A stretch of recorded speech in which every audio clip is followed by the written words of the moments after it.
Bonjour, Marc de Paris. Pour moi, le plus grand scandale télévisuel 96, c'est le SIDAction. Au lieu d'être l'émission à récolter de l'argent, ce fut le forum des règlements de compte, bien triste, inutile et même pas regardable.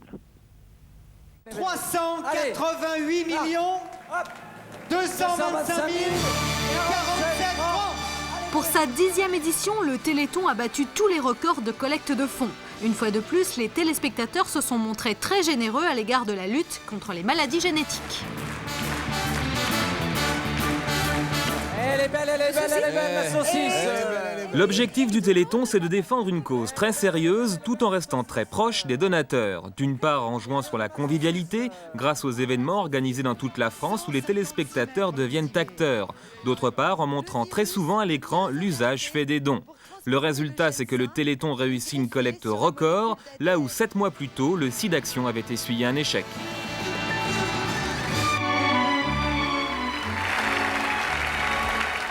Notre rôle aussi, c'est de vous inciter à donner pour prendre en main la vie des associations et l'accélération de la recherche scientifique.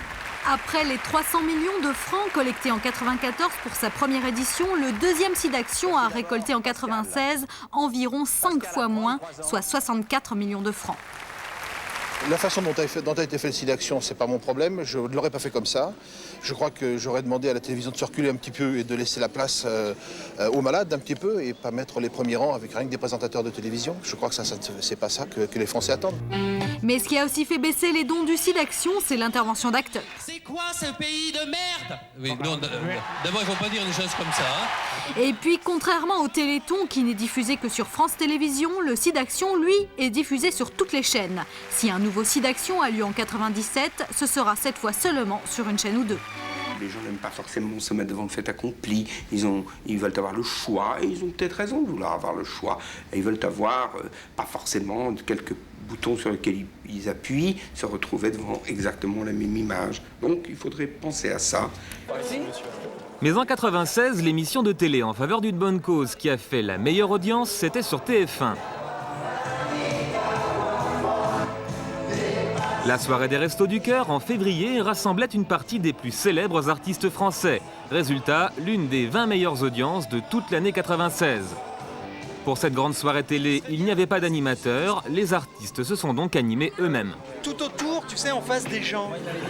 Tu vois, la scène est comme ça, qu'on se mette comme ça. On commence à chanter là, et après on se... Mais la particularité de cette émission en faveur des Restos du Cœur, c'est qu'aucun appel aux dons n'a été lancé à l'antenne. De fait, la télévision a prouvé qu'elle pouvait mobiliser l'opinion pour une bonne cause, sans forcément réclamer de l'argent. Journée mondiale des animaux, et nous avons découvert que dans l'article 528 du Code civil, les animaux sont considérés comme des meubles. Ce fut le cas en février 96 où Jean-Pierre Pernaut a animé sur TF1 l'émission Unis pour vaincre en faveur des animaux.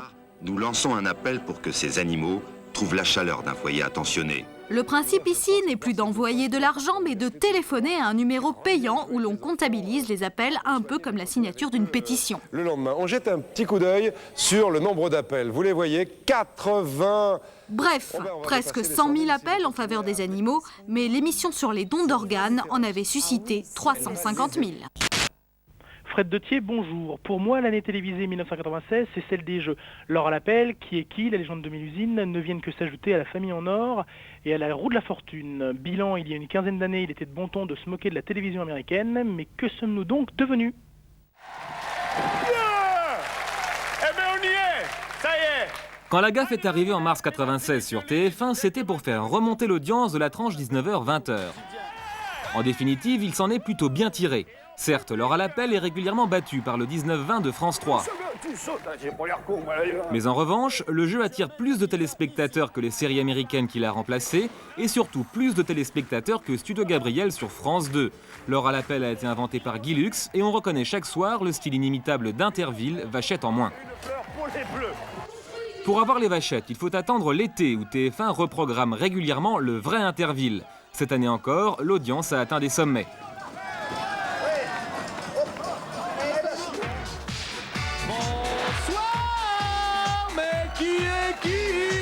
Côté Jeux, France 2 n'est pas en reste. Depuis janvier 96, tous les soirs à 18h45, les candidats de Qui est qui doivent retrouver la profession d'une série d'invités. Jean, danseur de cabaret, 6e défi, c'est parti.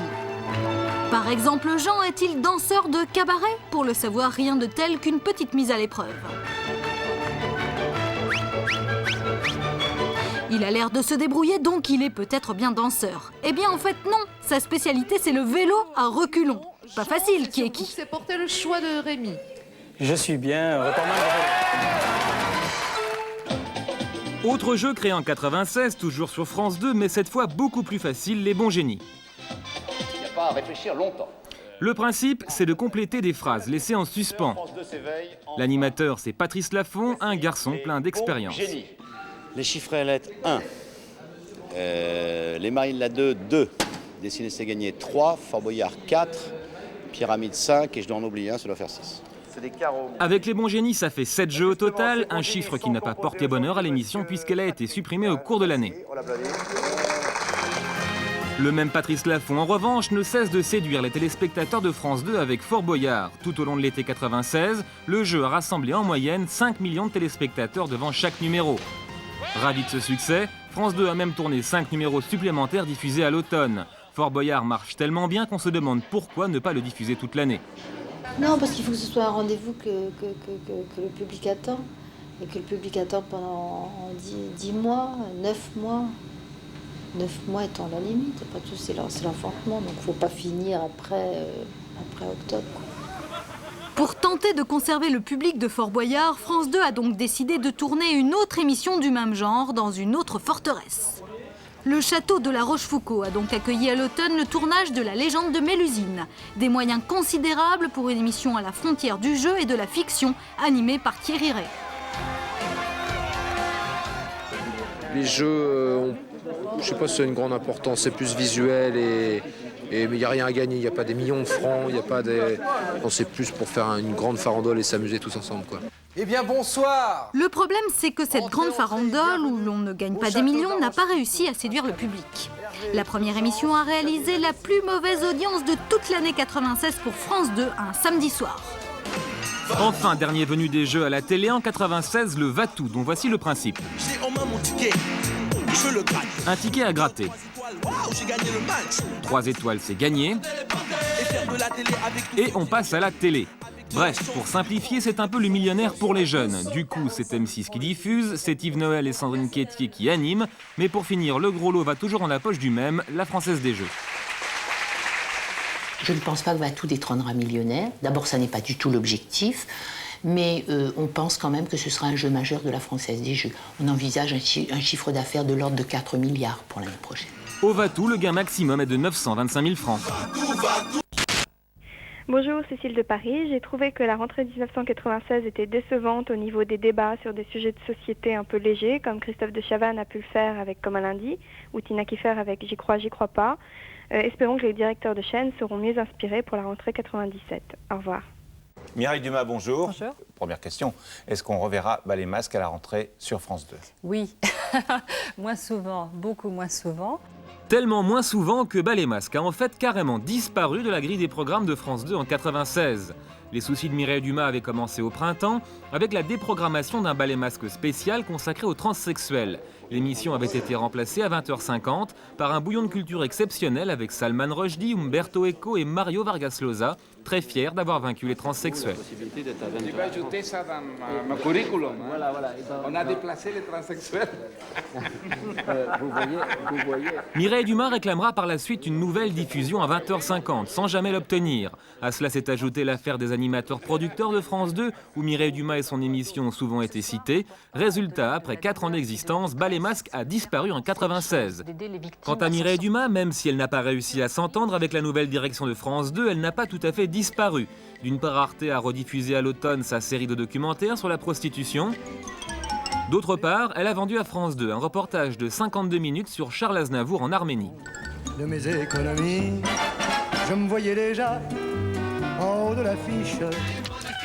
Parmi les autres présentateurs disparus de l'antenne, on peut citer Tina Kiefer qui animait J'y crois pas sur TF1. Vous racontiez Ce qui se passe, c'est madame, lorsque vous alliez aux toilettes. Eh bien, on a mis les fesses sous le WC, une main s'est levée, il nous a touché les fesses. Excusez-moi, ça fait vraiment... Disparition de l'antenne aussi pour Maureen Dor, qui animait les émissions pour la jeunesse sur France 2. Alexandre Debanne a dû lui interrompre la présentation de vidéo-gag à cause d'un accident de moto. Bruno Solo et Yvan Le Bolloc, eux, sont arrivés au printemps sur France 2 avec une nouvelle émission, Ça balance, mais ils figurent quand même dans la rubrique de ceux qui ont quitté l'antenne, car leur émission n'a duré que 2 mois. Pas abattus pour autant, les deux amis ont mis en scène quelques-uns de leurs échecs à la télé, dans un court-métrage diffusé lors de la journée de la télé sur Canal+.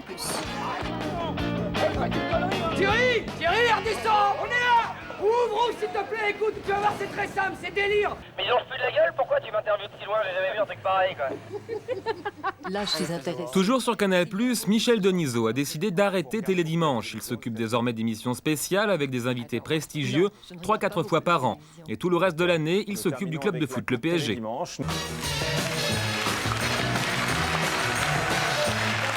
Voilà, nous voilà à l'antenne. Dans la même catégorie de ceux qui ont quitté l'antenne sans vraiment la quitter, il y a Christophe de Chavannes. On ne le voit plus à l'écran depuis l'été 96, mais il continue de travailler derrière les caméras. Il est notamment producteur de Mes meilleurs amis sur France 2 où il dispense ses précieux conseils. Et j'ai donc cette charmante pendule. Non, voilà, là, vous montrez là. Tu montres là. Non, là où vous étiez, regardez, voilà, là. Mais de Chavannes va-t-il revenir devant les caméras ? Enfin, sauf si on me jette des cailloux et qu'on veut plus de moi, mais pour moi, il n'est pas question de ne pas revenir, quoi. Et va-t-il signer un nouveau contrat ailleurs que sur TF1 ? Oui, non, non, oui, oui, non, non, oui. Finalement, c'est oui et c'est sur France 2. Bonjour, Xavier Dren. Pour moi, 96 sont les JO d'Atlanta, et plus particulièrement leur transmission des différentes chaînes, à savoir que pour une fois, il n'y a pas eu de concurrence entre elles, et ça, c'est plutôt sympa. Les Jeux Olympiques d'Atlanta ont été l'événement le plus médiatisé du monde cette année. Il y avait des caméras partout, à tout instant, et c'est ainsi que l'attentat qui a endeuillé les Jeux a été filmé en direct par plusieurs chaînes de télévision.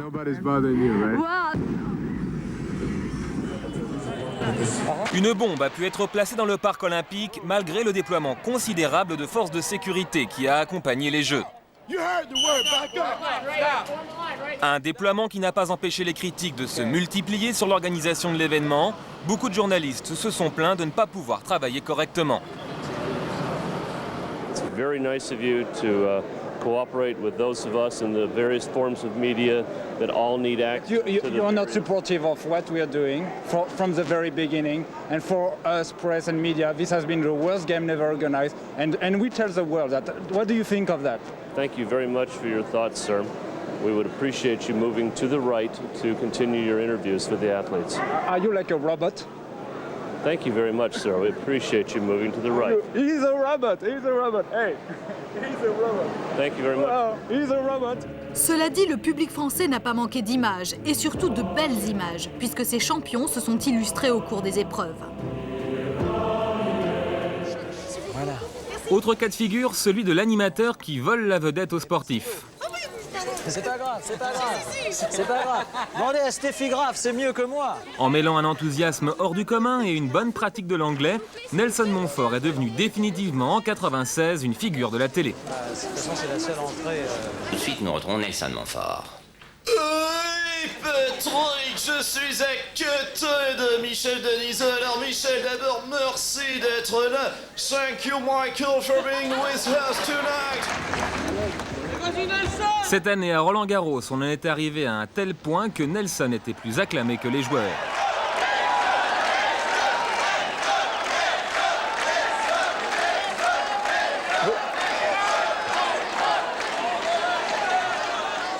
On va acheter notre petit multiplex. Tiens, donc on propose la soirée à 75 francs. OK commandé. Enfin, grande nouveauté liant le sport et la télé en 96, l'arrivée du foot à la carte sur Canal Satellite numérique. Et on n'a plus qu'à attendre le match. C'est parti.